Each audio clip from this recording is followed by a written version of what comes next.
In line with Jesus' great commandment to love God and our neighbors, and his great commission, the purpose of the Buhler Mennonite Church can easily be remembered by the word great. So we are determined to glorify God through praise and worship, relate as the family of God, educate through the Word, alleviate pain and suffering in the world around us, and testify to the love and salvation of Jesus Christ. On December 27th of this year, we will celebrate our centennial as a church. From our beginning in the Buhler community, we have sought to follow God and join God's mission. Joining God's mission has taken many different forms. We've had to be faithful, creative, and flexible, searching out community needs and finding out where God wanted us. Around 1900, many people in and around Buhler drove to Hoffnungsau Mennonite Church for their church gatherings. Due to the horse and buggy mode of transportation, it was rather difficult for all to travel to Hoffnungsau every Sunday to attend church. Many Hoffnungsau members living in the Buhler area longed for a local church where they could worship, and so in 1913, Hoffnungsau agreed to build a small church building in Buhler and serviced it with their pastors. Then, on the heels of the Spanish flu epidemic in 1918 to 1920, Buhler began its own journey on December 27, 1920, with 156 charter members. Within the same year, it joined Western District Conference. It is of importance to note that several months earlier, the United States had adopted the 19th Amendment of the Constitution, guaranteeing the right for women to vote. At the final meeting before Buhler Mennonite Church became an independent church body, the first item of major business was a resolution that, quote, "We give our sisters the right to attend the Brotherhood meetings," which are congregational meetings, and also to have voting rights. The right to be elected into office is allowed as stated in the Constitution. End of quote. It soon became apparent that there was need for English to be used in worship. A major reason for transitioning to English was a missional reason.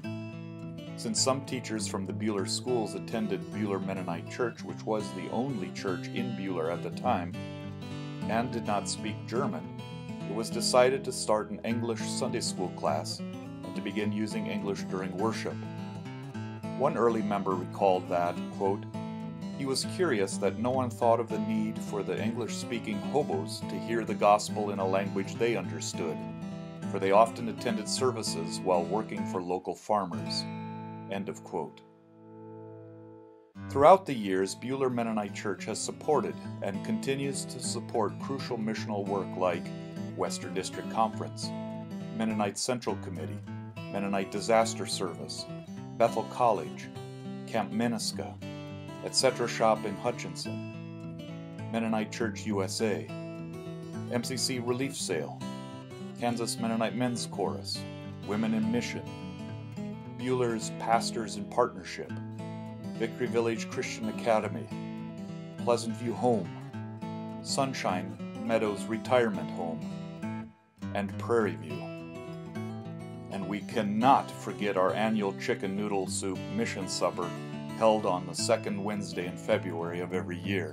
It's the best chicken noodle soup around.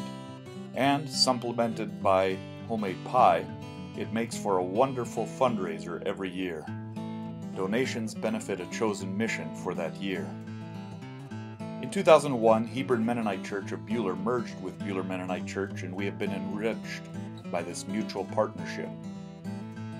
As we near our 100th birthday as Buhler Mennonite Church, we are trying to deliberately notice God's leading as we look forward to more years of ministry.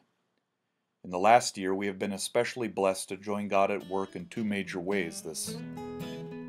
At the end of June, we gathered at Camp Meniska to baptize 11 new members. It was a wonderful celebration that reminded us of God's ever-widening welcome and fellowship. A second way God is at work was the opening of the Buhler Omega Project House.